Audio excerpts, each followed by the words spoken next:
Hello and welcome to my channel Inspiring Life Changes. My name's Colette and I'm here today to do a collective reading for the new moon in Sagittarius, also for the Venus and Jupiter Galactic Center conjunction, which happened 2 days ago, on the 24th of November, and along with at the same time a Mars and Uranus opposition, which kind of started off the whole energy of what's building up at this moment in time. So I'm going to just start straight off with some astrology. I've got notes because I can't remember everything. So I'm going to get into it and tell you that Mars, on the 24th of November, Mars, which has moved into Scorpio quite recently,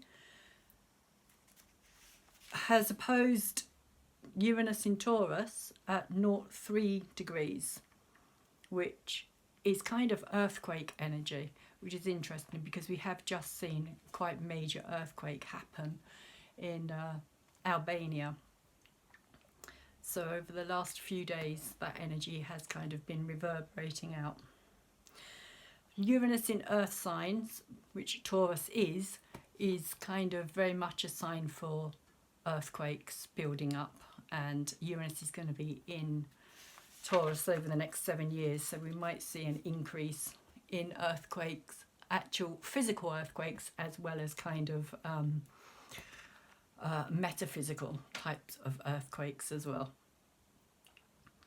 So Mars can also help to dig up secrets in Scorpio. So as kind of Mercury has turned direct now and it's no longer retrograde, it is still kind of going over the same shadow area, and it won't come out of that shadow area until the 10th of December. So it still is also doing the whole digging of secrets and our fears, and that kind of thing is still going on. And now that Mars has entered Scorpio as well, where Mars and Scorpio are very kind of both quite dynamic, quite kind of destructive energies in some ways. Mars is very much active and very dynamic and very doing and very kind of like rah kind of energy, like it's a ruler of Aries, and the Aries tend to be quite headstrong. So so Mars could also be, and also because Mars is going to go over the place where we have just had the Mercury retrograde as well. So as Mercury moves away from that Mercury retrograde into Capricorn, which it will be doing, into Sagittarius, which it will be doing eventually, Mars is going to come along and kind of go back over and kind of dig up even more, like whatever's been left behind. Mars will kind of clear it up and activate it. So really it's kind of going to be reactivating that same area again. So it's not over yet. You just think that you're out of the waters. So so Mars can also help us face our deeper fears, which, because of the opposition that it's just had with Uranus, can also be quite shocking. And also can that can also be on a world stage as well as on an individual level as well. So you could have revelations where Uranus kind of gives us bolts out of the blue in our personal lives, and also collectively on a much larger, grander scale of things. Also because Uranus is in Taurus, in the second house of finance and values and self-worth, we could find that those kind of situations are coming more to the forefront on the world stage. So we could be seeing kind of financial situations, financial kind of secrets as well being brought up, and kind of bolts out of the blue, things that people aren't expecting all of a sudden kind of making the mainstream news because it can no longer be held back. So So it's also great for looking at how we can change, which is Uranus, doing the same thing, try doing something differently, be more dynamic. Mars which is Mars, in our approach to old habits. So it's saying that this is a good time for us to kind of look at the way that we do the same thing over and over again, and maybe try and bring in a new kind of approach, a new energy for it, which is Uranus, the change, the difference, something just sometimes, you know, it's good to do something in a different way to what we're used to, because that kind of changes the whole vibration of what we're doing. So also on the 24th of November, it gives us the energy of Jupiter conjunct Venus. We've just had Jupiter conjunct the galactic center, but now we've got the energy of Jupiter conjunct Venus at the galactic center. So Jupiter is at 28 degrees Sagittarius, so it's still conjunct the galactic center, and by 1 degree, which is an incredible energy of positivity, optimism and hope. For me, it's like an amazing beneficial gift from the universe just before Venus leaves Sagittarius and moves into Capricorn, shortly to be followed by Jupiter itself on the 2nd of December, which can bring recognition, success, financial gifts. So this particular conjunction at the moment that happened, on the 24th, 2 days ago, is kind of setting the stage for the future as well, in the sense of the energy of Venus and Jupiter together at the galactic center can bring this kind of recognition, because it is also kind of higher energy coming through from the galactic center. So it can bring big success in things that we've been working to achieve, and financial gifts as well, unexpected financial gifts. So this wonderful energy is continuing today during this new moon as well in Sagittarius, which is at 4 degrees and 3 minutes, exactly conjunct with the sun, of course, which is why you get a new moon.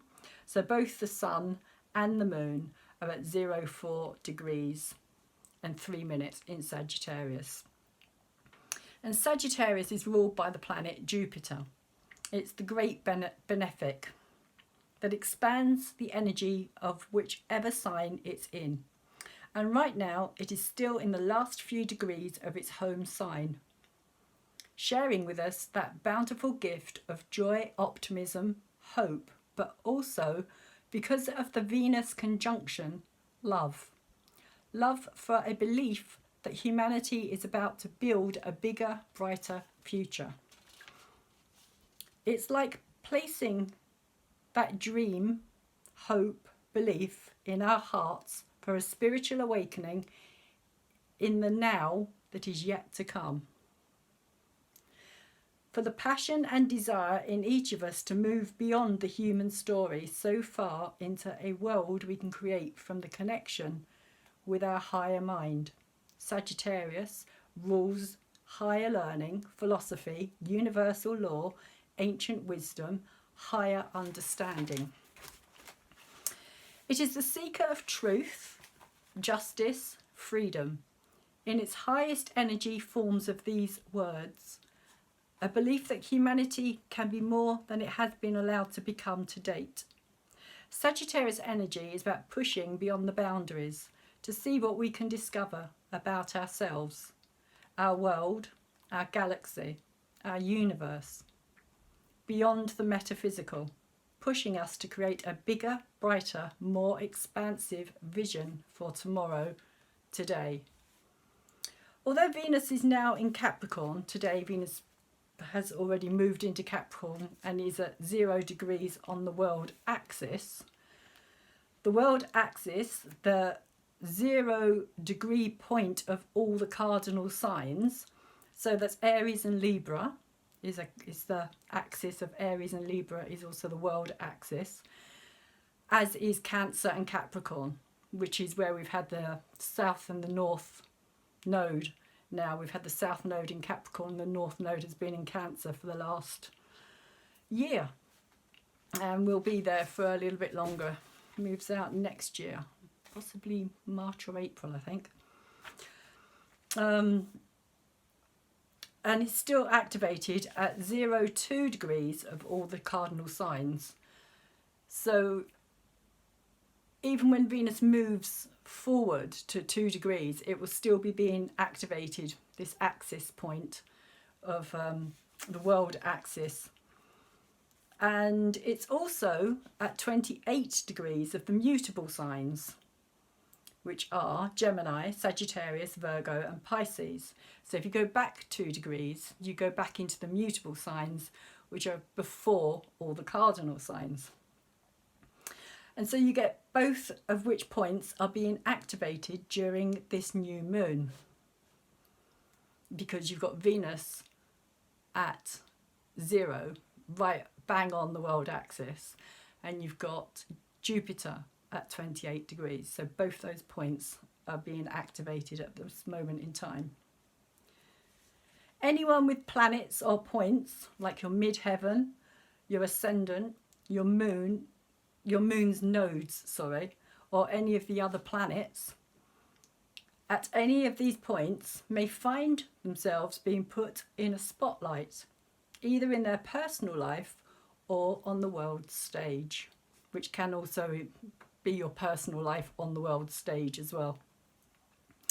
So Mercury, now direct, 14 degrees in Scorpio, is trining over to Neptune at 15 degrees Pisces, creating a very positive aspect for us to be able to imagine, dream.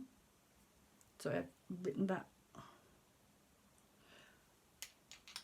Oh, sorry, Mercury,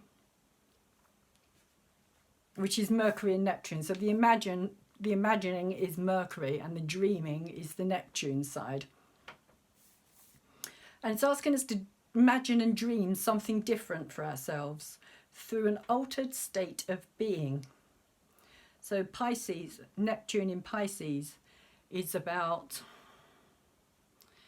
going beyond the physical, into the metaphysical, into the kind of dream world, the illusionary somehow as well, but also the altered states. So often these kind of ideas come through at times when people are kind of in their more lucid dream states and things. Some of the greatest ideas can come through. So this is a great time for that kind of energy. It says Mercury, Neptune is asking us to, to think, be different, allow ourselves to think differently, give ourselves a shift of perception to allow our connection with Source to permeate into our creative mind. So Pisces, Neptune in Pisces is like the spiritual source energy. It's like very nebulous, very kind of vast, kind of the vast ocean, the vast sky, the never-ending kind of energy is Pisces. So while at the same time Venus is at 0 degrees Capricorn, it's trining over to Uranus, and Uranus at 3 degrees in Taurus is still being conjunct. Venus is still conjunct with Jupiter at 28 degrees, which is also still conjunct the galactic center. So the energy of the Jupiter-Venus galactic center conjunction is still very much at play here, with the added bonus of Uranus bringing in new ideas and insights for the Venus energies. Uranus in Taurus is in Venus's home sign. Exchanging, I feel, this is how I'm picking it up personally, is that all the energy that's happening at the moment, or has happened over the last week or so, with the galactic center and Jupiter conjuncting, and now the galactic center and Venus that have just conjuncted on the galactic center. Those energies, because they're now trining across over to Uranus in Taurus, it's like those energies are also being directed over towards the Taurus house, the second house. And so it's like they're having this conversation which is still reverberating outward. And because it's in the second ruled house by Taurus, which is ruled by Venus, it's about our self-worth. How do we value ourselves? Our finances, our needs, our wants. And it's giving Uranus the higher mind ideas of what and how things over the next 7 years will need to change and be innovated unexpectedly to help with our growth and expansion. So Uranus is retrograde at the moment in Taurus, and will stay retrograde in Taurus until January, when it will turn station direct, and it will be in Taurus for the next 7 years. So it's almost like the galactic center energy is being passed on to Uranus to go through the house of Taurus and kind of change and innovate those places that the Sagittarius, Jupiter, Venus energy has passed across to Uranus, saying this is time for change, it's time to innovate, it's time to clear out the old and bring in the new, because that's very much what the Sagittarius energy is about as well. It's very much about bringing in something new. And being of the higher mind as well, it's like saying, like, you know, it's time for things to shift up a level. It's time. Uranus itself is of the higher consciousness. It's a planet of higher consciousness because it's an outer planet as well. It's a huge outer planet. It kind of exists out there, beyond our vision, so we can't see it with the naked eye. But it kind of is having this this effect over the next 7 years on our financial, in particular, financial energies. And it's kind of saying, you know, it's time for change. It's time to move beyond the kind of 3D way of doing things, if you like the structure that we've known, the way that we've always done things. It's time to move beyond to that.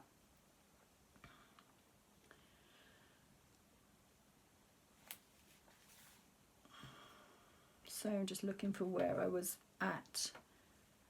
Yeah, and these could come like unexpectedly, these kind of bolts out of the blue as well, and kind of people are all kind of speculating as well at the moment about how the financial world is going to cope, and how, you know, how will it change, and what's going to be our next currency, and all this kind of thing is going on at the moment. There's a lot of debate within the financial systems, and Uranus tends to just kind of change everything. When you think it's sorted, it's like Uranus will just like throw a spanner in the works and just completely come up with something totally different that nobody's even thought of yet.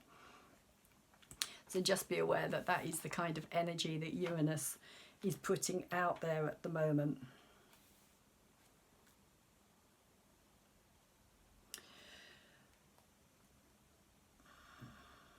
Which is going to, it's also about helping our growth and our expansion as well.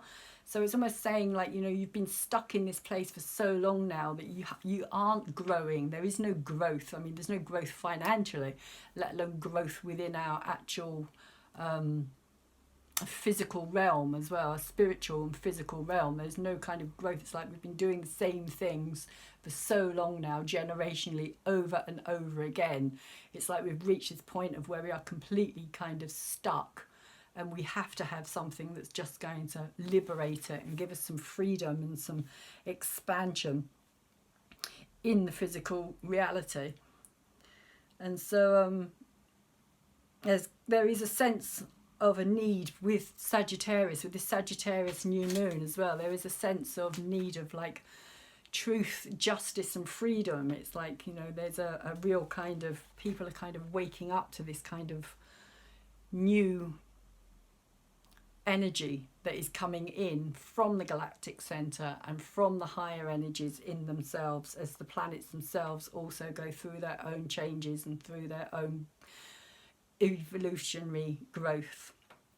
Every time they go around the zodiac, they themselves change and grow and have different lessons. So it's all an ongoing spiral, if you like. It just kind of just keeps going. So yeah, so Jupiter is also, Uranus, sorry, is also about breaking out and through something, breaking out of something, breaking through something, kind of getting to the other side of something, making something change, forcing a change, even if we don't want that change. Because change can be very scary. Change is something that we don't understand because we haven't been there before. So we tend to kind of resist change. We tend to hold back when it comes to change. We don't want to move forward. We want to stay where we are because we know it, we understand it, it makes sense to us. But Jupiter and this new moon in Sagittarius is reminding us to have fun as well, and to enjoy the excitement of change rather than seeing change as a negative. It's saying there is positivity in this change. There's optimism, there's joy, there's growth, there's spiritual growth. And to be inspired and uplifted, because that's very much the energy of Jupiter and Sagittarius, is very uplifting. It's always trying to take us to another height, to another level of understanding, because it is the higher mind. And it's saying stay positive with your view of life and believe in your own inner faith in yourself. So that's very much the kind of energies in play for those planets. And also at the same time, we have the sun and the moon trining over to Chiron, which is at 1 degrees and 33 in Aries. And Chiron is also retrograde at this present time, but it will turn direct in December. And so Chiron is it's kind of almost returned to the very beginning of the zodiac, because the very start of the zodiac is the 0 point of Aries. And as we were saying earlier, that is also kind of the world axis between Aries and Libra. And so Chiron is kind of saying that it's a new beginning. It's the start of something new being born within our psyche, a healing process that we're all going through, because Chiron is the wounded healer. It heals the parts of ourselves that we don't necessarily realise even that are needing to be healed. And in Aries, Aries being the first sign, it's kind of saying that there's a new confidence building here to be who we truly are, our authentic selves, to kind of rebirth, if you like, ourselves into this new form, this new person who we really were born to be, rather than being the person that we think we should be or other people want us to be. This is very much about the I. Aries is very much the I, it's the identity, it's the baby, it's the kind of the very early stages of life. Before everything else gets put on us, before all the conditioning sets in, it's the very early stages. And so Chiron has kind of taken us back to that very start again, before it goes direct. And the new moon in Sagittarius, which is trining Chiron, because it trines Aries, because they're both fire signs, is giving Chiron the support to continue on this journey with a new found sense of passion and desire to express that new understanding of who we are becoming through a deeper sense of love for ourselves. And then we also have tomorrow, in some places it's today, but in the UK, tomorrow we have Neptune finally turning stationary and about to go direct on the 27th. And Neptune has been slowing down now for the last 2 weeks, getting ready to station before it turns direct in Pisces at 15 degrees and 55 minutes, so basically 16 degrees. Now Neptune in Pisces is coming out of a deep sleep with an equally deep sense of confusion. Neptune will soon be receiving a boost from Mars as they trine later at 15 to 16 degrees. Into December, when Mars will be activating the dreams and desires that Neptune retrograde has been holding for us. So all the things that we kind of thought might have happened earlier on in the year, all the dreams that we had, or even the year before as well, the things that we thought that were going to happen for us, the dreams we had, the desires, the longings that we've kind of had to put to one side or kind of walk away from or surrender. With Pisces, it's a lot about surrendering, sacrificing, letting ourselves release it for the bigger picture, if you like, the greater good. It's kind of like those dreams and those kind of desires have been held there by Neptune. Neptune has kind of been cradling them for us. And now as Neptune starts turning direct and as Mars moves into 15 degrees, 16 degrees of Scorpio and trines across to Neptune in Pisces at the same point, Mars will activate Neptune. It will give Neptune a boost, a kind of boost of dynamic kind of passion and fire, and kind of saying, come on, let's get on with it now. Let's get these dreams moving. Let's get these ideas back on the road. And they may have changed. They may not be the same exactly as you thought they were going to be, but there is an idea of them being kind of a similar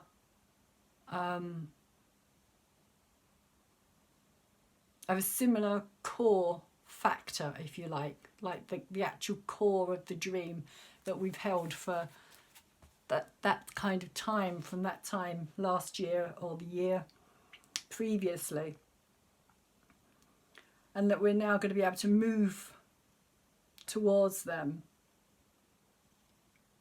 as what we've gone through over this last year with all these retrogrades, with Mercury retrograde, Jupiter retrograde, Saturn retrograde, Pluto retrograde, Uranus retrograde, Chiron retrograde, that everything has just about been retrograde this year that possibly could be retrograde. And that has kind of prepared us, if you like. It's kind of made us ready. It's like when we really wanted these ideas and these dreams and these kind of big ideals, if you like, to happen for us, we weren't ready on some level. There was something within us that wasn't ready for it. So we had to go through this process, all these kind of retrograde processes of clearing things out and kind of looking deeper at things and releasing what we no longer needed in order to be able to actually be ready on a deeper soul level to move forward with this bigger. And I feel it's not just kind of on a personal level, but this is also going to be on a much bigger kind of collective, because these are outer planets that we're talking about here. Neptune being an outer planet, Saturn, Pluto, Jupiter, all outer planets.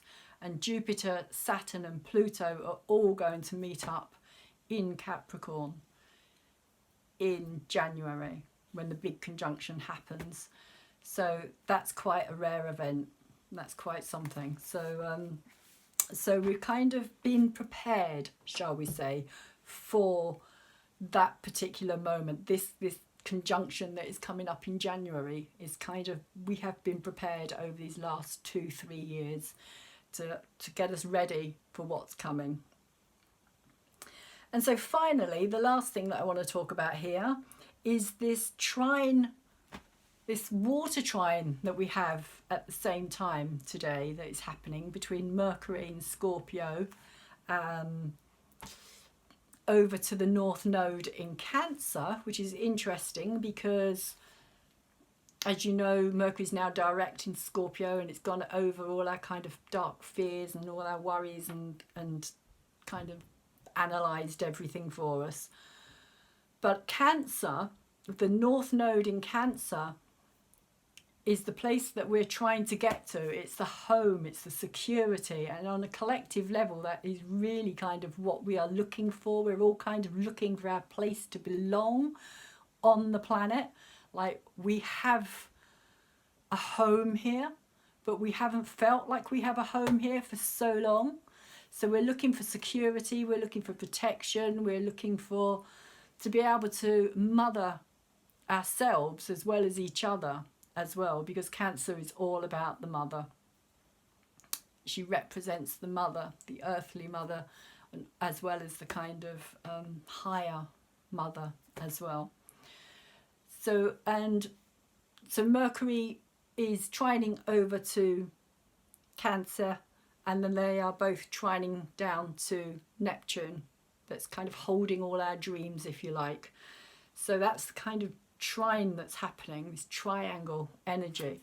And trines are always a very good kind of flowing energy. So this energy is kind of being transferred from these these two planets and this one point of the North Node in Cancer to kind of get us to awaken to this bigger dream of a collective home for everybody, that we can all live together on this planet in a kind of more secure, kind of deeper soul level, because we're more secure within ourselves as well as kind of inwardly and outwardly. So that is where I'm going to leave the astrology. It is quite in depth at the moment. And I'm going to start my reading, which is a collective reading for the Galactic Center, Jupiter conjunct Venus, and the new moon in Sagittarius today. And so I'm doing it with 2 sets of tarot cards. The first set is the Liz Green and Juliet Sherman Burke Greek Mythic Tarot, or the Mythic Tarot. I like to call it the Greek Mythic Tarot purely because they're all Greek stories. And at the heart of the reading is this particular card here, the Devil, which I find really interesting because it does kind of speak of our fears, even our temptations, those things that hold us in chains, the way that we have bound ourselves over these last centuries, because this is generational again. But we have allowed it to happen. It's like this is our bigger fears, if you like. We have allowed ourselves to be held by this energy of our own fear. Really, by just giving our power away. By these 2 human beings here are chained to their own fears, really. They are held in place purely because they have allowed it to happen. They don't have to. They can quite easily just kind of slip themselves free. But to do that, they then have to take this kind of responsibility for themselves as well. And when you've kind of had establishments and systems being put in place for so long, we kind of find it a lot harder to walk away from it than we do to stay with it. Because if we walk away from it, what's going to happen next? And that in itself brings up a whole load of fears as well. You know, all the dark, this kind of for me represents the Mercury retrograde that has just taken place, as well as the Capricorn energy as well, of kind of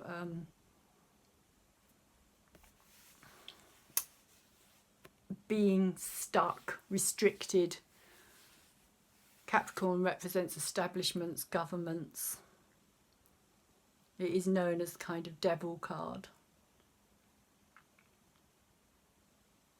And it's also about dancing to somebody else's tune as well, because here he's got this pan pipes. This literally is Pan, who kind of represents the god of nature rather than the devil itself. But you know, we even fear nature to the point where we try to control it and make it bend to our own will rather than working with it.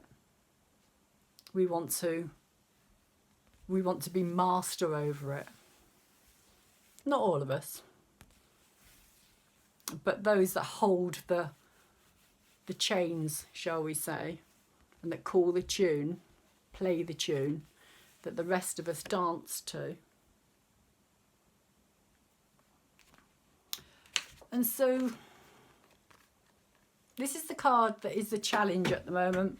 This is the card that came out over the top of this devil energy, is the Queen of Swords, who for me very much represents Mercury, in the sense that this is kind of Gemini energy, air energy, not wanting to look at the emotion. She's been down in the depths of those emotions, but still is not kind of really not an emotional energy. Mercury is not an emotional energy, let's just put it like that. Mercury is very kind of exact, precise, sharp, clear, focused, and down in that kind of energy that it's been down into. It hasn't had the easiest of times. And there's a lot of fear that has been brought up for people. And so the Queen of Swords is still trying to kind of find her way through it all, shall we say. With this kind of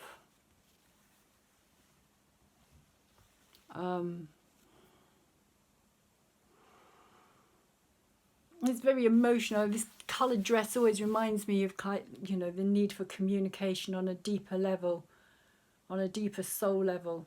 For me, it represents a kind of heart, throat, chakra, kind of, you know, heart to heart communication, shall we say, that there isn't enough. We can't, you know, we're held back by this. We stop ourselves from, maybe we overanalyze things as well. Overanalyze things and don't allow ourselves to feel what we should really be feeling, because we have a fear of our emotions as well. A lot of people have fear about their emotions. They can't control their emotions as well. There's also that fear as well that if kind of, you know, if we let go, how far will we go before we kind of lose that kind of logical response to things, I suppose. So they're the two cards at the centre of the reading.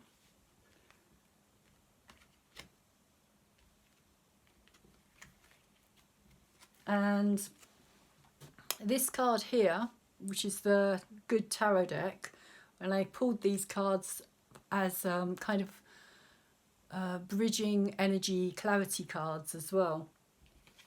So this card comes out with this card, the Three of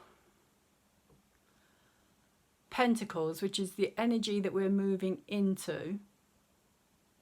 And usually I would read the card that's in our head and what we're aware of, but today there seems to be a different thing happening. I don't know if it's Sagittarius new moon, but there's a lot more going on here than normal. So this card here,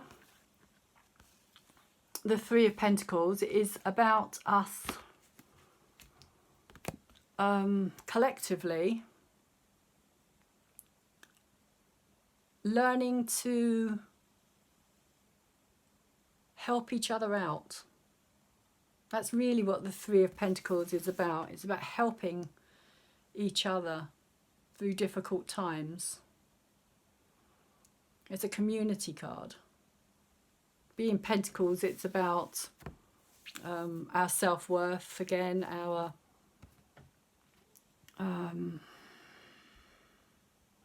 how we take care of ourselves.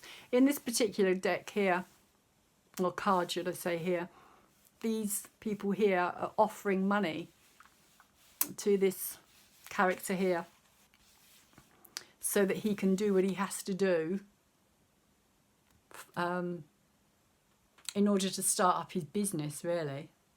It's to help him achieve what he needs to achieve, because when he has achieved, he can then give back to the community. That's how they see it. It's not just like, you know, we'll give to you and then you have to give us the money back. It's not that kind of an eye for an eye, a tooth for a tooth kind of energy, which is kind of how we've been living for a long time. Like, you know, this is more about the energy of passing it forward. Passing it forward, not necessarily to the same people,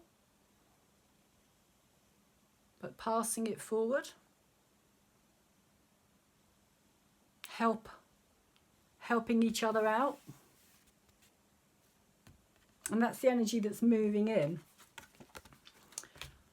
which came out for me, these two.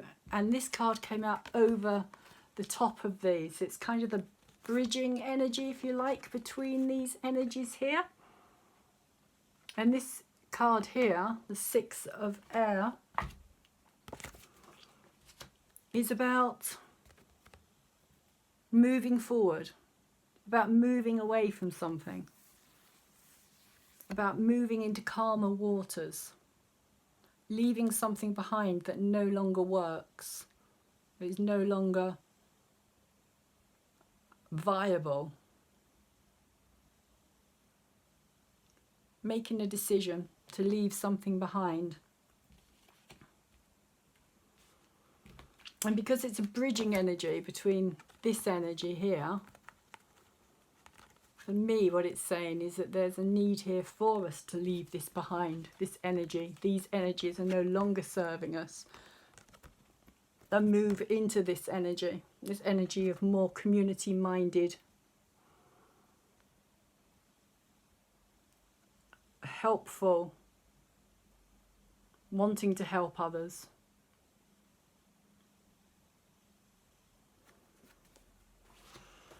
So the energy which is in our heads collectively and what we are aware of is the Seven of Pentacles, which again is interesting because we've got that Uranus energy going on at the moment with the in Taurus, the Uranus energy, which has just been kind of trined by Venus in Capricorn.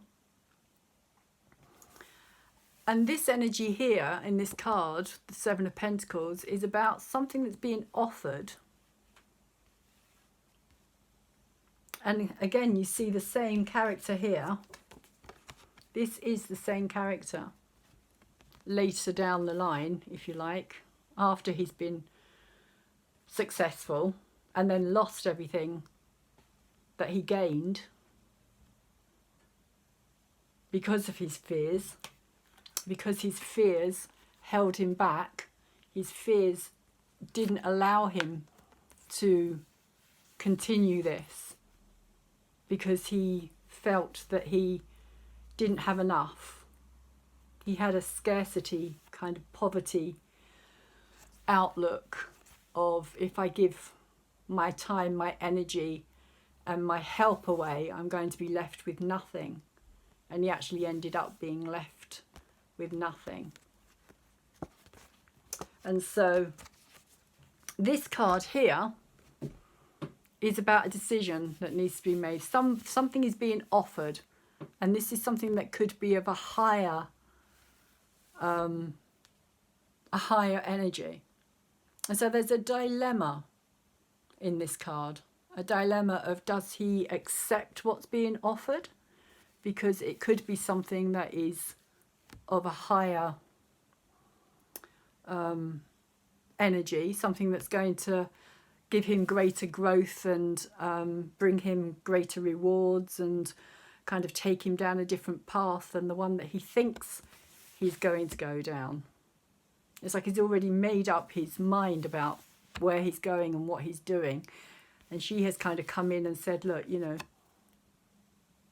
how about this idea instead? How about you do this rather than do that? So he doesn't know whether this offer is an offer that's going to lead him down the garden path to nowhere and leave him destitute and alone, which is where he's already kind of come from, and he's kind of pulled himself back from that. And so he doesn't know if it's a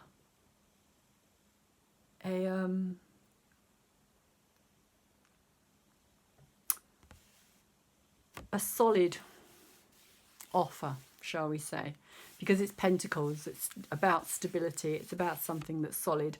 And to me this kind of represents the Uranus in Taurus energy of kind of something, a bolt out of the blue, like something being offered that we're not quite sure about, which can also represent this here as well, this kind of same kind of thing, this offering here. But whereas this time, this, like in this particular card, he messed up. But that is what's in our head and what we are aware of at the moment on a collective level. It's almost like there's something else in the air, shall we say. There's something in the air and we're not quite sure of it. It may not even actually be tangible yet.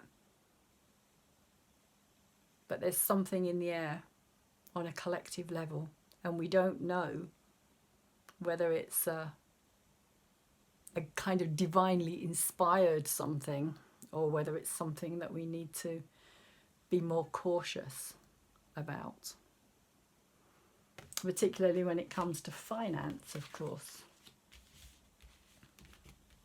and our stability and our foundation and our kind of way of taking care of ourselves, because that's really what Pentacles is about. The energy itself is about how we look after ourselves, which goes into that kind of self-worth thing as well. You know, how much do we value ourselves in order to be able to take care of ourselves properly? So the energy that is below and in the subconscious here is another pentacle. So there's a lot of kind of earth energy around at the moment. There's a lot of kind of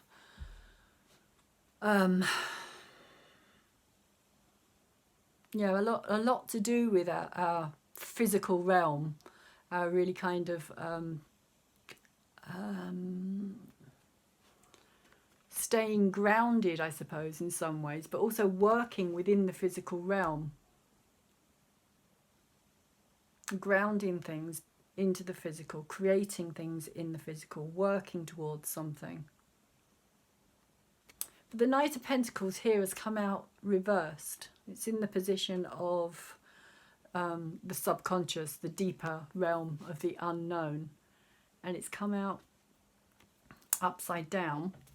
I'm just going to pick up this card as well, which is the card that has been around for a while but is moving away.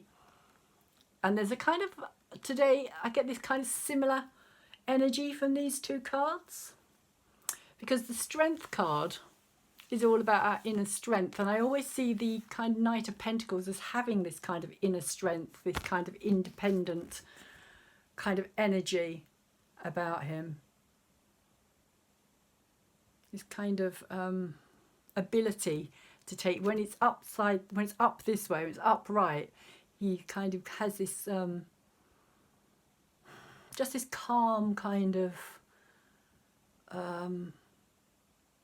steady, plodding, just like, you know, there's no rush, there's no kind of need for stress or kind of trying to force something happen. It's just kind of an acceptance that, you know, things will happen in the right time, things will get done, but it's not up the right way. So there's a feeling here that there's that this Knight of Pentacles is feeling stuck. I think there's a feeling of being stuck, a feeling of like not moving forward, of nothing really taking place, of having got to a certain point and not being able to go beyond that, which is interesting as well, because this card comes out as the card of the situation that we're in at this present time. The Ten of Wands. I'll talk about that one in a minute as well. This card here, which has been around for a while but is moving away, the Strength card, is all about the inner realm. The cave always represents to me the inner realm, and it is literally about kind of taming that wild beast within us so that we can find that inner strength. And to me, this is kind of saying that it's been a long time where we've felt on a collective level that we just don't have that inner strength. Almost like that inner strength is being blocked, not allowed. We're not allowed to have that inner strength. We're not allowed to stand up and be who we are.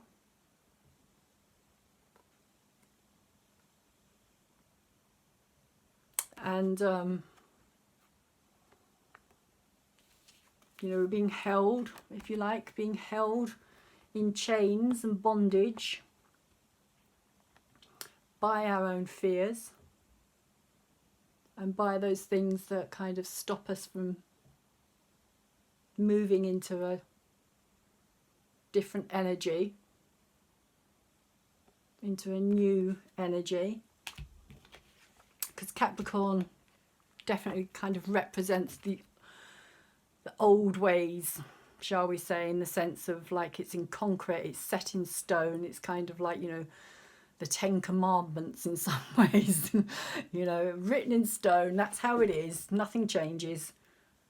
That's how it's been for centuries now, it's how it's always going to be. That's kind of the devil energy, if you like, and that acceptance. And these two cards for me are saying that this is that acceptance, that, you know, we kind of have succumbed to that, those beliefs that we can't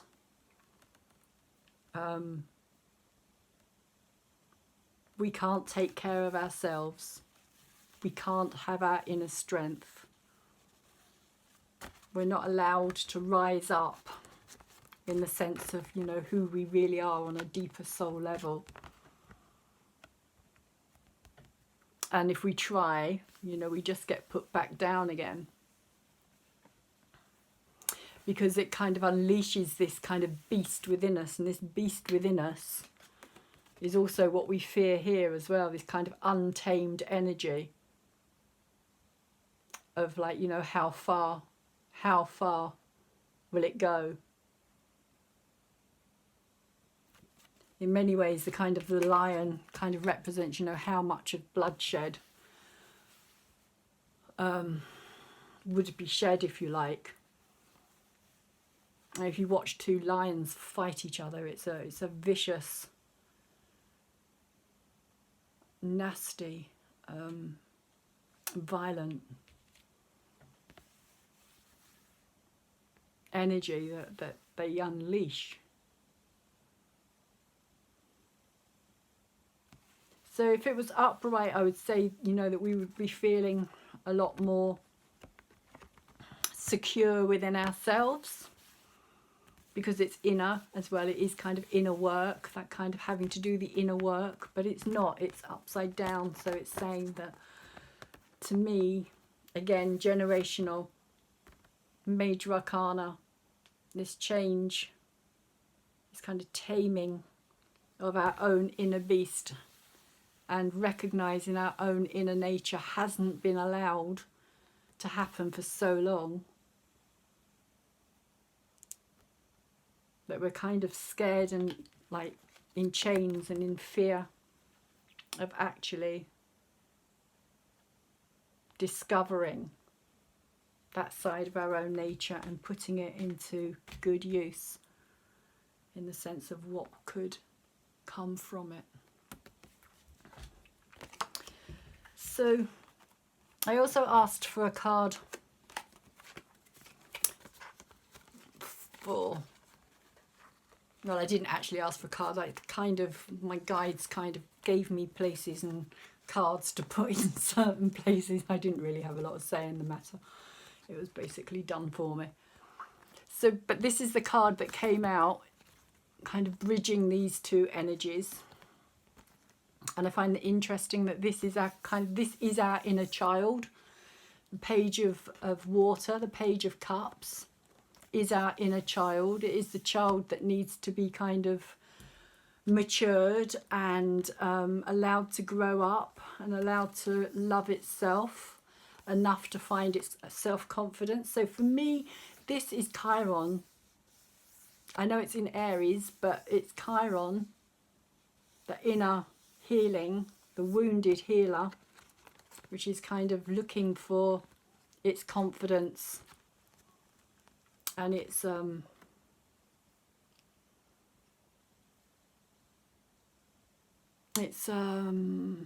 just its confidence, but it's you know, it's healing, it's self-love, that it's okay, that it's okay to be who we are. It's okay to own our own stories, collectively and individually. It's a recognition, it's a time to recognize that inner child that has been kind of wounded, kept down, not allowed to find its true nature.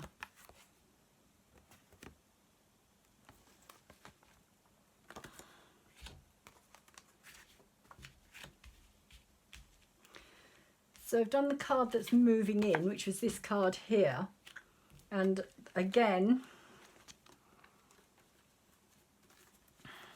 I asked, well, I didn't ask.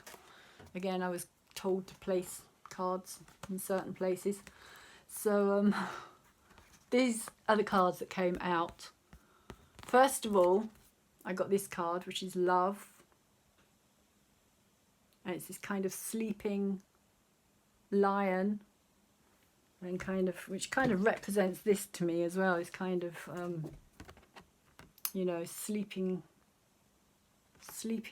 lion, two lions.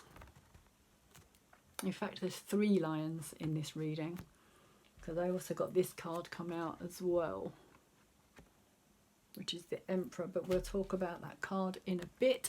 So these 2 cards, the Strength card and the Love card. The Strength card is what's moving away, and the Love card is what's moving in, but it's moving in with over the top of this energy here, the Three of Pentacles, which is all about the kind of learning to do things in a different way, really, kind of community orientated, and looking for new ideas of how we can support each other rather than just kind of trying to take everything for ourselves, which is how things have been for the longest time. Sorry about that. Just dive down here as I dropped one of my cards. And the card that I dropped is the Seven of Water, which is kind of saying that we have a lot of choices. There is a lot of choice here. There is a lot of growth. We can have a lot of growth, and we can find that love within as well, by finding that love within ourselves. I find this card interesting, that this lion here is sleeping, and this young woman is kind of sleeping on the lion, almost like a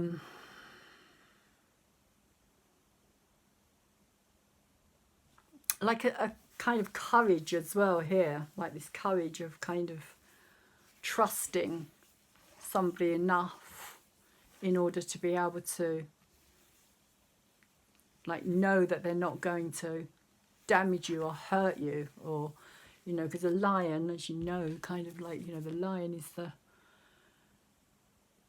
it's the untamed beast, and they can be highly dangerous animals.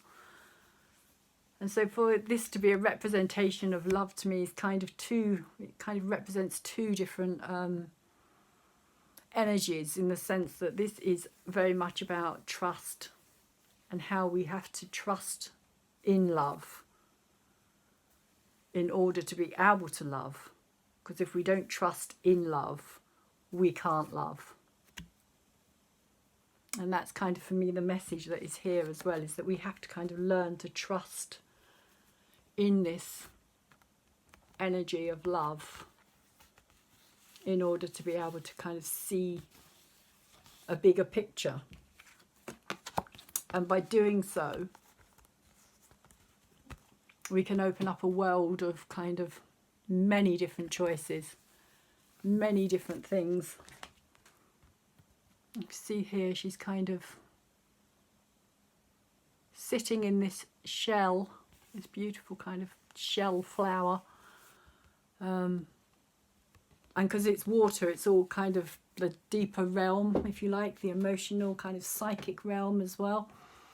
And she's surrounded by all these different choices. Normally, this card would represent this kind of state of confusion, which it could be very Neptunian as well. It's kind of our dreams, holding on to our dreams. Neptune that's been holding on to our dreams has kind of been sleeping as well. But now Neptune is coming awake. Neptune is waking up. Neptune is kind of giving us these options of these dreams that we've had, and that they are possible for us to kind of bring into the real world, but in a different, very different energy, very different way to what we have done so far in the past.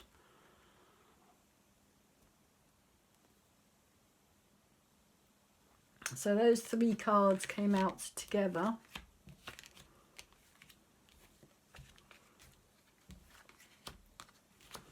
And the energy that we're kind of sitting in collectively at the moment, like I said earlier, is this Ten of Wands. And interestingly, there was no cards bridging this energy at all. It's kind of out on its own, which kind of says to me that it's, because it's a 10 as well, that this is ending, this is going, this is something that we are just going to leave behind. This could also represent the new moon in Sagittarius as well, but in the sense of, like, you know, it's burning away that kind of unneeded self-oppression, if you like. which kind of represents this energy here as well. Self-oppression, being kind of kept down, but allowing ourselves to be kept down.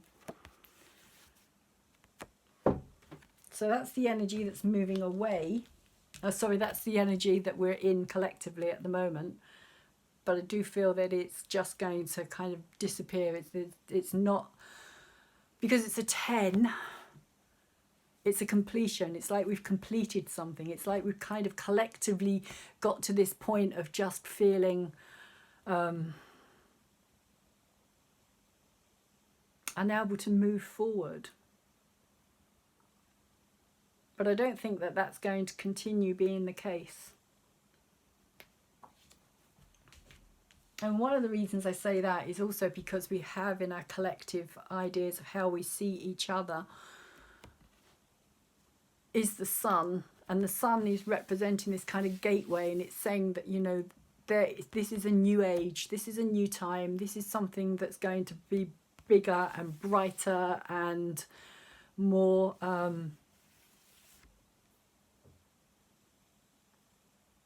more fulfilling in many ways. This is Apollo. This is literally the sun god. And this is the gateway to the kind of future, if you like. So this is us kind of leaving this energy and walking through this gate into something new, into a new energy that we haven't as yet really created, which I think is what this card is about as well. This kind of new creation that we're going to be doing with all these new hopes and dreams and wishes and desires. And in many ways a kind of feeling of just being fed up. Fed up of not being able to have our dreams and our wishes and our desires. But the sun is saying that it's a victorious energy. It's an energy of kind of like, you know, if you're brave enough to take that energy, if you're brave enough, but to do it with a sense of love for the collective, for humanity in general, on a much larger scale, instead of it just being on a kind of more insular level, which is really how we've kind of been led to live our lives, very insular, very kind of like seeing each other as very separate from everything else. If we're brave enough to take that step, then we can start something brand new, something that can give us a whole different future. But it's not going to be something that's going to happen instantaneously, of course. And then what we have in our hopes and our fears is taking that risk. This is literally asking us, can we take that risk? It is our hope, because we want to. We do want to. We're fed up with this. Fed up with being here. We want this. We want this new creative idea, this new dream, this new adventure. Something different. Something that's going to get us motivated, get us moving towards a new way of being. Because here he's being offered this crown. And for me it kind of represents humanity as a whole. You know, the lion is the kingly beast in that sense. It is the kingly beast. It's represented as a royal animal. It's a representation of the royal family and the monarchy, and it has been so for hundreds, if not thousands of years, really. This symbol of the lion, which of course, it's probably come out of Egypt originally. So the crown is kind of representing for me also the higher energies as well, because the crown is like the crown chakra, and that's why kings and queens wear a crown, is literally saying that they are higher, chosen by a higher energy, which at some point they might have been, but I wouldn't say it's necessarily the case today. But hey, that's a completely different story. We won't go there. So also because he's wearing this purple as well, so that is a higher energy as well. Purple represents the higher energy level, the crown chakra. So he is being kind of offered this, and the red that he's wearing is kind of representation of the physical realm, the root chakra, how we ground ourselves. So he's kind of saying that he's being offered this. This is a higher, you know, it's kind of very similar to this as well. If you see here, she's also wearing purple. She is also wearing purple. And in this card here, he is also royalty, but he doesn't know it. He is unaware of the fact that he's royalty. He knows who he is.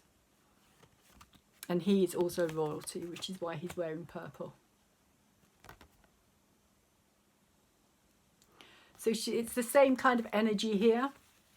This energy, what's in our head and what we're aware of, is this kind of new something that we're being offered.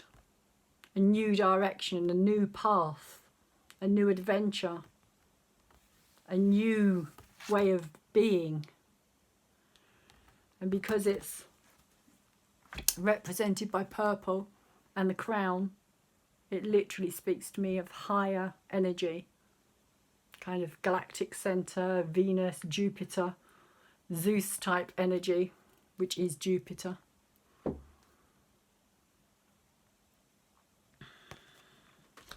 And the card that came out with this card, sorry, nope, interestingly enough, is this one, which is our third lion. So we have 3 lions in this reading. The triple lions. And this is the Empress, the Emperor.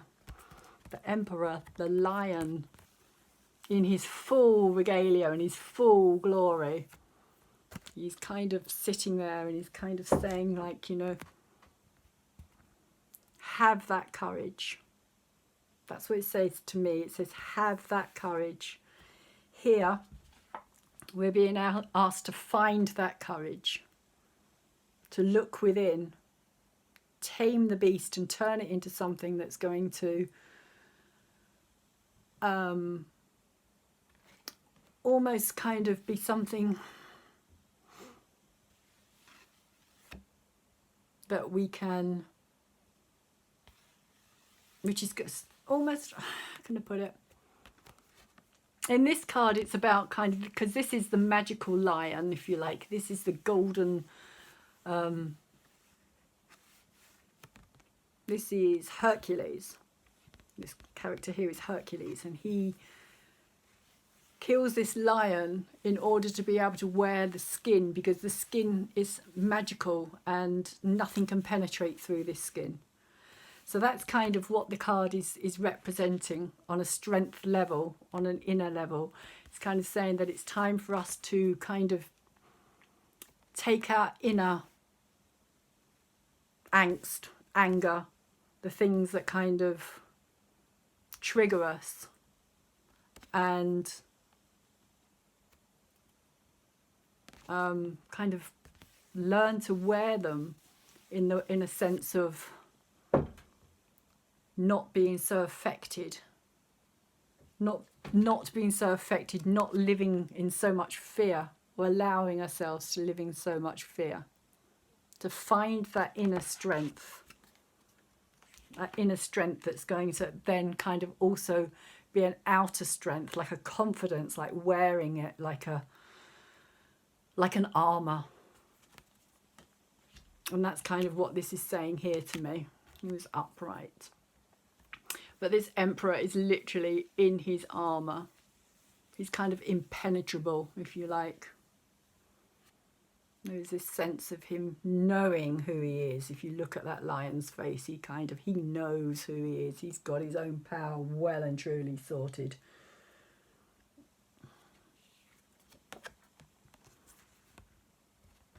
So it's kind of saying on a collective level, our hopes and our fears, are we ready to take up this mantle?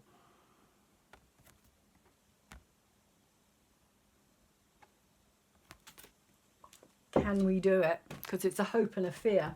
Can we do it? We want to, but can we do it? The final card with these particular cards is the Hangman reversed. And the Hangman reversed to me speaks of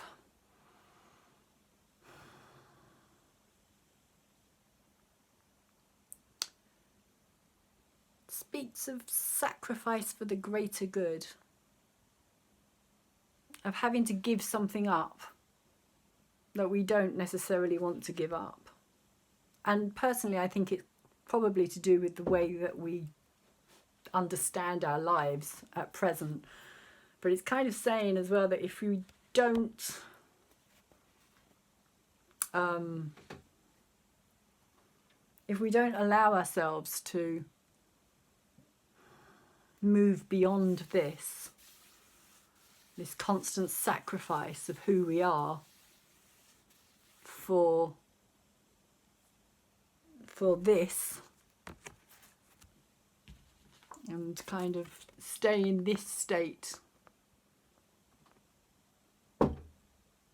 of being along with this state here, although I feel that this card is just disappearing, that this kind of energy is leaving.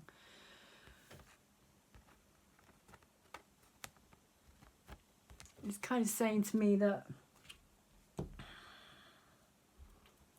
do we want to stay in limbo? Is this where we want to be? Although we are getting a different perspective, and there may be a time when we have to kind of leave ourselves hanging in limbo in order to be able to make space for something else, in order to be able to see things from a different angle and realize that letting go, that sacrificing something, even something that's been a part of our lives or generational family lives, or something that we're very attached to, because in this he's attached to this rock here. And rock kind of represents kind of this, like, this ancient, it's old, it's ancient, it's been there as long as the earth was created, so to speak. So it's something very solid, something that we kind of have become very used to. And this is kind of saying that we can, and maybe even have to, sacrifice our comfort even for a while, our comfort, our way of life, the way that we do things, the way that we have kind of got used to even being uncomfortable. And so our uncomfortableness has become our comfort, if that makes any sense. It's like we've got comfortable in our discomfort. And so when somebody tries to come along and give you something better, which may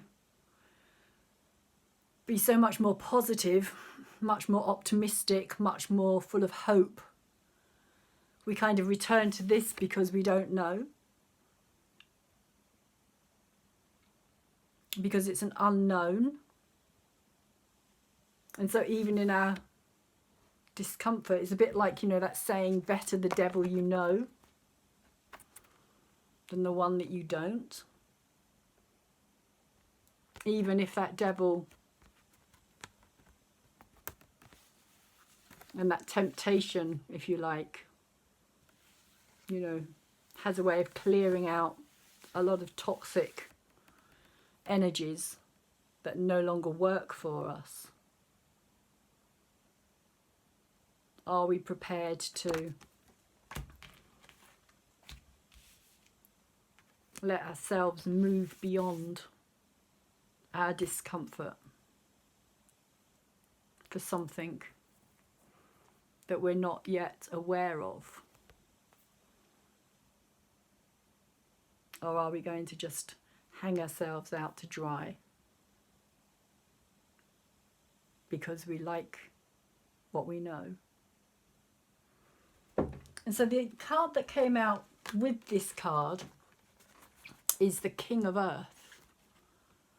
And the King of Earth to me represents this real kind of solid, very wise, very kind of, and he came out the right way as well,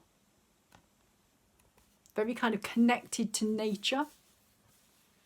He's very nature orientated, and it's almost like he's saying to me that that's what we need to do. We need to connect back with our own nature. That's what we need to do. Not only our own nature, but also the nature around us as well. And we need to ground ourselves.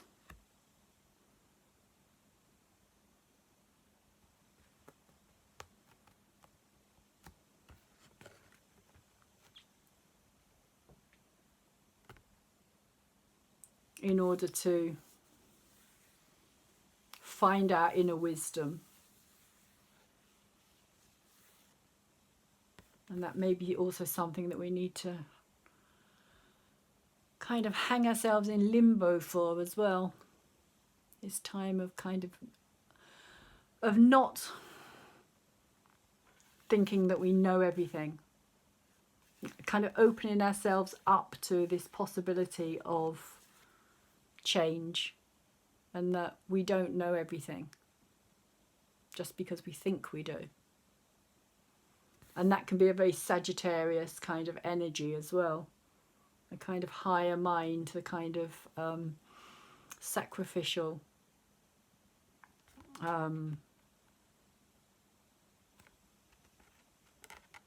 sacrificing the kind of lower and the denser energies, our physical realm, if you like, to move beyond up into the higher mind, but at the same time having to ground it within the physical, because the higher mind needs to be brought down into the physical realm in order for it to make a difference, to bring that wisdom out. And a card that kind of bridged these two cards of the Hanged Man and the Seven of Pentacles, what's in our mind, what we're aware of, and the kind of outcome of where we are at the moment, the possible outcome of what we are going to go through collectively over the next few years, I would say, because it's a major arcana card. It's not a quick moving, fast changing energy. We may well find ourselves in this position for a while. But this card, the Three of Pentacles, has come out again, because we got the Three of Pentacles coming in as the energy that is going to be moving in. So we've got the Three of Pentacles twice.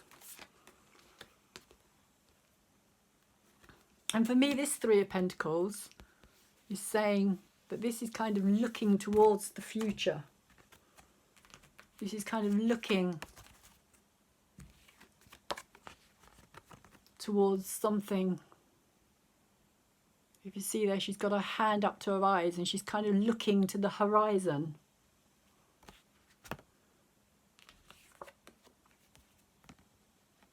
Kind of looking to see what's coming next, what's coming in, what's the energies here that I'm going to be grounding in the physical realm, because the Three of Pentacles is the physical realm.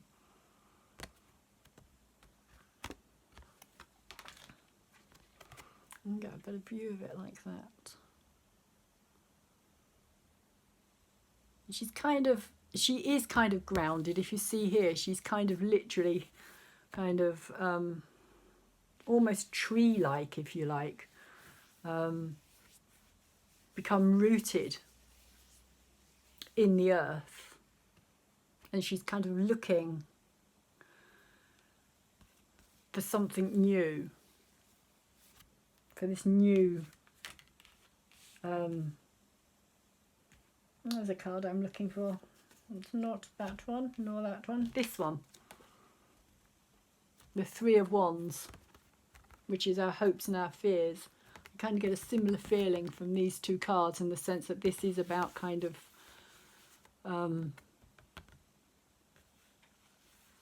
wanting that change, wanting a new beginning. And she's kind of reflecting to me this way of us being so stuck.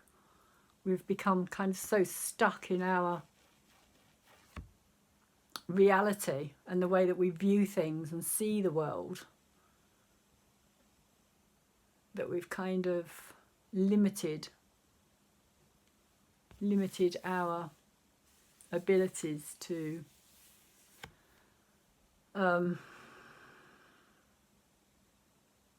move beyond,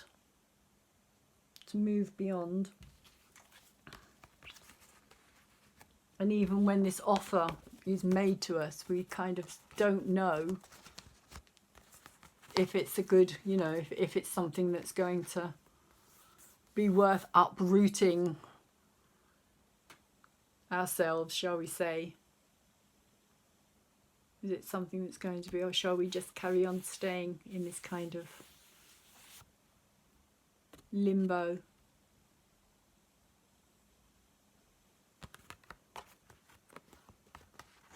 But because the Three of Pentacles came out twice, I would say that this energy is quite an interesting energy, because it does talk to me about a new way of viewing things, in the sense of a new energy, a new way of building a future.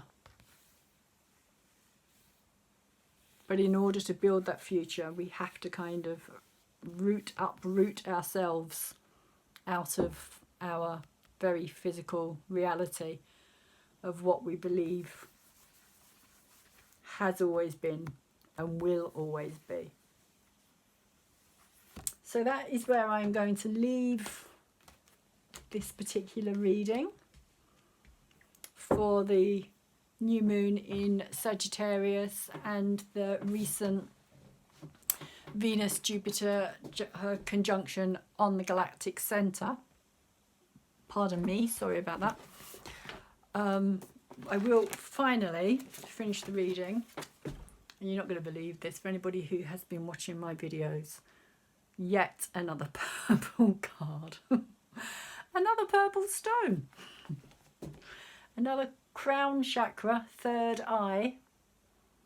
This is another third eye rather than a crown chakra, but again it's purple, it's higher energy, like I was talking about earlier in the reading as well, the purple representing the higher energy. And so I'm going to read from the book, because again there's a lot of information here. And the card itself is Charite, and it's about commitment, which I think is very, very appropriate at this moment in time. What are we going to be committed to? Are we going to make new commitments? Are we going to stay with the commitments that we've made? that may no longer be working for us, but again, it's better the devil you know. So I'm going to start from down here, and it says, do not allow your devotion to a cause to completely overtake your life. Without realizing it, it is possible to become overzealous and move from the position of advocate to fanatic. Being a martyr is a sacred assignment, but one that is unnecessary for most of you to undertake. Most of you will not be called upon to die for your beliefs, which is very Sagittarius. Beliefs, new moon in Sagittarius. Whatever you dedicate yourself to, be sure you enrich the experience and it enriches you. Let your commitment be an important part, but only part of a rich, diverse existence, which is very new moon in Sagittarius as well. The atmosphere surrounding commitment can be a potentially pious and self-righteous one. Sagittarius again. People can begin feeling sanctimonious about their important mission. Good intentions, originally born of sincerity, can create a holier-than-thou, us and them mentality. It is also possible to become confused as to your role in leading others toward the truth. If you begin seeing yourself as a saviour, you know you are in trouble. Your involvement is not intended as an ego trip. Leave your personality out of the equation. Maintain a sense of internal balance by remembering your role as an instrument for universal love, light and guidance. And universal goodness is working through you. You cannot save the world, but you can help others, which is what I think this card. And also, quickly, if I can find it. Where's it gone? Where's it gone? Completely disappeared. Where did it go? Ah, there it is. Well, actually, both these cards. The Three of Pentacles. It's very much about you cannot save the world, but you can help others. This is about helping others. This is about the energy that's moving in for us. Learning to help others, and in doing so we also help ourselves. The third eye chakra is the centre of inner knowing. We are its helpmate, bringing our purple energy to help you remember your commitment to yourself and the rest of existence. The universe offers you encouragement in your practice of dedication. We can help by sending you a lighter, balanced energy of commitment instead of the heaviness and obsession of extremism. We can also inspire you by reinforcing your natural desire for a better world. We invite you to work with us, which I think is exactly what this reading has been about inspiration for a better world. The new moon in Sagittarius is very much, that is the message of the new moon in Sagittarius. Inspiration for a better world. Be sure that along the way you have some fun. Again, that's very Sagittarius, Jupiter energy. As you devote your life to meaningful work, enjoy yourself. As you like to say, lighten up. Be serious about your work, but be just as serious about your play. Even with the best of intentions, if you are totally consumed by your work, you will not bring the highest good to the project. Balance is the healthy way to approach any project or to live your life. And that is where I'm going to leave this particular reading. I will say thank you very much to anybody who has subscribed and has returned to my channel. For anybody who's new, who has subscribed to my channel, also thank you very much. I will put a link to a natal birth chart down below, so you can go and check out your own charts and find out where your planets lie, where your points lie, because you may want to check them out as well, because they are going to be affected by the energies that are in play at the moment as well. So also my email is in the description box below, And if anybody would like a reading, a personal, a private reading, then please get in contact with me and I will get back to you and we'll take it from there. I am going to be getting a website developed over the next month, and hopefully that will also help with the kind of the private readings as well. You'll be able to go on there and book through the private readings rather than doing it through an email.